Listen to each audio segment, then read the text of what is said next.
Story time about the psycho neighbor that stalked me. So, when I graduated college, I moved into a new apartment. When I first got there, I was moving my things in, and my neighbor introduced himself and helped me move a couple of things upstairs. After we had got done, he asked for my number, but I told him I wasn't really looking for a relationship. But he said, let's just swap numbers just in case, a fire happens. So I gave him my number, and I really didn't think nothing of it.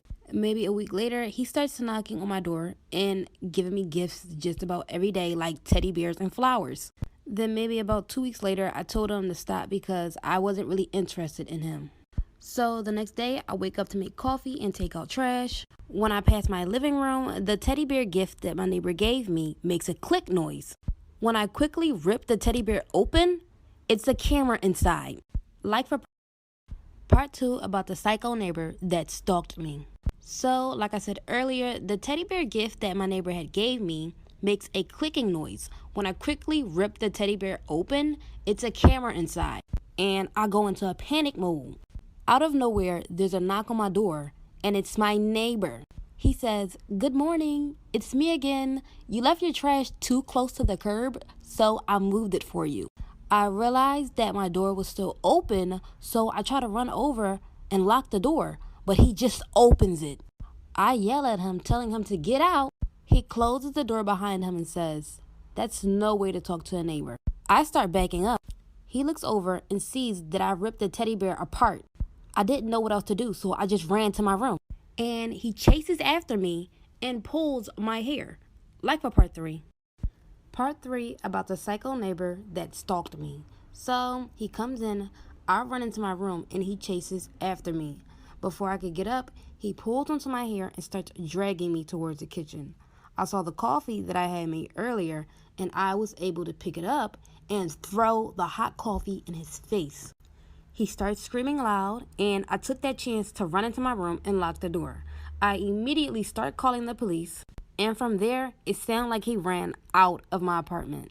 When the cops came, they're doing an investigation, and all the gifts that he gave me all had cameras in them. And when I told them about my neighbor, they did some digging, and come to find out, that man wasn't even my neighbor. He didn't even live at the apartment complex. So this is how a prank call could lead to a shitty relationship. So this might sound immature, but one day my friend and I thought it'd be funny to make some prank calls, so we called this guy that she knew. The guy we prank called had a really good sense of humor about it, so he decided to keep messaging me after. I really just wanted attention and decided to keep talking to him. And then that's when we FaceTimed. He was so cute and we continued to talk back and forth. But I had to go on vacation with my family for a few days, so we couldn't meet up quite yet. For this trip, he asked me to be his girlfriend, and I said yes, but it wasn't long until he started to notice that I wasn't much of a simp for him. This really bothered him, but he ended up going about it all the wrong way. He decided to start making up stories in order to get attention from me. They would be about him or his family, and he would just do it to get me to listen to him more. And me, being a dumbass, just kind of ignored this red flag and continued on in the relationship. So one day he sent me a message saying some guys had beat him up, even though in a previous picture he showed me he didn't have any bruises. 3 days later, when I was outside of a club, he messaged me that he had a brain bleed which led to a stroke and now he has permanent brain damage. Like for part 2.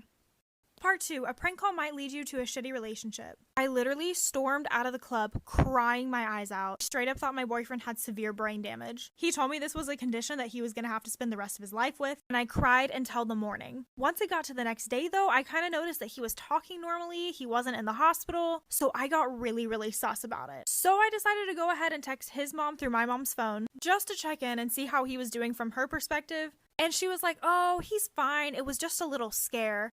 A little scare? Brain damage is a little scare? He was like, "In fact, he's out biking right now." So I just stormed out to go dig some more information. I found out he messaged my best friend telling her not to tell any of his friends about his seizure. So I decided to confront him and called him fuming. And at first he denied everything. He was like, "No, it's all true." So I told him I needed a break, and that's when he was like, wait. I Googled some of the symptoms that I was having, and that's what showed up. So you used Dr. Google. I just broke it off with him. If you guys have a story you'd like to share, follow me and DM me on Insta. Story time. My dad got my half-brother's girlfriend pregnant. A little background information. This all happened a few years ago. Anyways, my brother was fresh out of high school and he had been dating this girl named Serena for 2 years. And my dad, for some reason, hated her. At least that's what we thought. Well, my brother didn't have a license at the time, so every time that she came over, she needed somebody to drop her off at home. So my dad would always offer to drop her off at home, even though he literally hated her. And he could have just ordered her an Uber, which is what he did with all of my friends. Well, the one night her parents called and they were like, hey, is Serena still there? She hasn't came home yet. And my dad said that he was dropping her off. So I called my dad and he said that they ran out of gas on the side of the road. So that was just one incident. Well, the next morning my mom goes to get in the car for work and she finds a thong in the car. So she brings it in the house and she asks me, hey, is this yours? Meanwhile, I had never seen them before. So then she goes and asks my half-brother and my dad's whose they are, for part 2. Part 2 about how my dad got my half-brother's girlfriend pregnant. So like I said, my mom found that thong in the car. She came and asked me if it was mine. I said no. So then she asked my dad and my brother whose they were. So she asked my dad first. He said, I don't know whose they are. He said they probably just fell out of Serena's bag. And then she asked my brother. And my brother said, oh, those are Serena's. So after that, my brother came in my room. And he was like, do you think it's weird that the same underwear that Serena was wearing before she left ended up in the car? So I guess she had the underwear on literally before she fucking left the house. Dumb bitch alert. Anyway, so a few weeks later, Serena breaks up with my brother. Well, around the same time, my dad started staying after work really late, every day of the week. Well, long story short, my mom went through his phone because she felt like something was going on, and she reads a conversation between my dad and Serena. Oh, I'm so sad that you couldn't come to the ultrasound. So then my mom and him divorced, and he's currently raising his child with Serena. Story time of how my best friend got so weirdly obsessed with me that she even plotted to kill my boyfriend. So at the time, me and this girl, let's just call her Olivia, had only been friends for about 2 years.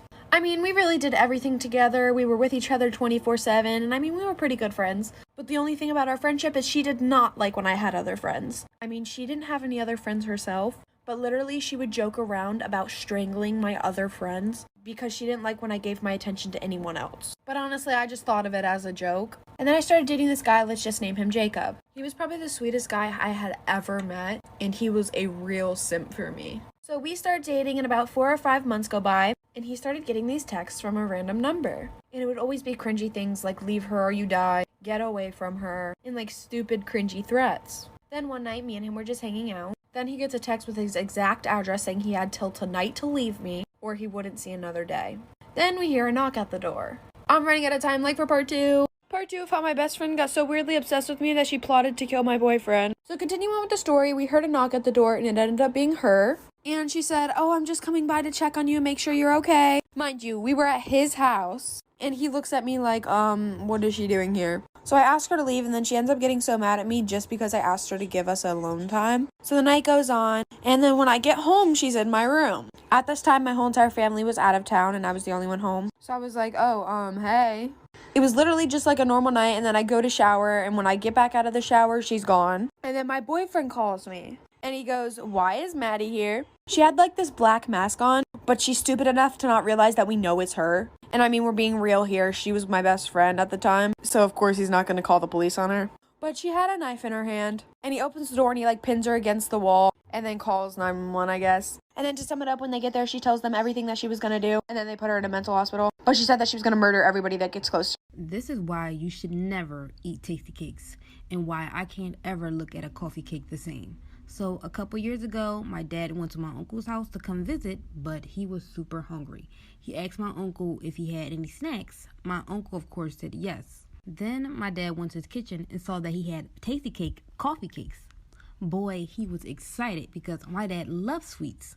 He went to go sit down to watch the game with my uncle, but when he took a bite of the cake, he said it tasted really moist. He ate half of it, then noticed that some of the crumbs on the tasty cake disappeared. When he took a better look at the cake, he realized that the tasty cake crumbs were maggots. This is why you should never hook up with a man. Just kidding, this is also karma on my end too. So I was starting my freshman year of college and I was going into it with a girlfriend of 3 years. I was no longer emotionally invested in the relationship, but I wanted to keep up appearances back home. However, I knew that when I went to college, I wanted to hook up with someone. And not just anyone, I wanted to hook up with a man. Because I had literally never done that before. So I went to freshman orientation and went to a meet and mingle and ended up meeting a guy named Logan. At least that's what we'll call him. He was so cute and so charming, and we were able to bond over the nerdiest things, which is stuff that my girlfriend always made me feel extremely childish about. Logan made me feel validated and understood. This is when he told me he had a girlfriend too. Not long after, he ended up telling me he had a crush on me and wanted to talk about it in person. So I went up to his room and he sang to me, held me, and made me feel loved. Then I spent the night and, you know. The next day he took me out to lunch with his parents, and then I decided to have a conversation with him about what we should do. We both agreed we should just keep acting like us and doing our thing, but I felt super bad and super uncomfy that he had a girlfriend. But one day my girlfriend found out and contacted his girlfriend. Storytime part 2 on why you should never sleep with a man. Again, just kidding, I am also to blame. Once my girlfriend found out I was cheating, she told Logan's girlfriend too. That night, she blew up Logan's phone telling him everything she had been told, and he literally told his girlfriend that I did sleep with someone on campus, but it wasn't him. He said that I just told my girlfriend it was him just to spite her. I obviously should have seen this as a massive red flag, as if there weren't a million others. Of course, his girlfriend wanted to hear my side, so I just went along with whatever Logan said, even though I felt awful and I have no idea why I went along with something so low. And after that, we still kept sleeping together. And even though I had broken up with my girlfriend by now, he still acted like he was in a perfect relationship with his girlfriend. He also let me know that this was not his first time two-timing before. So his cycle was just continuing. He ended up breaking things off with me on their 1 year so he could spend time with her and completely ghosted me. Even after telling me that he still wanted to be close like we were before our affair. I know what I did was wrong, I'm not defending myself, but I still think it's shitty and they're still together. If you guys have a story that you'd like to share, follow me and DM me on Instagram.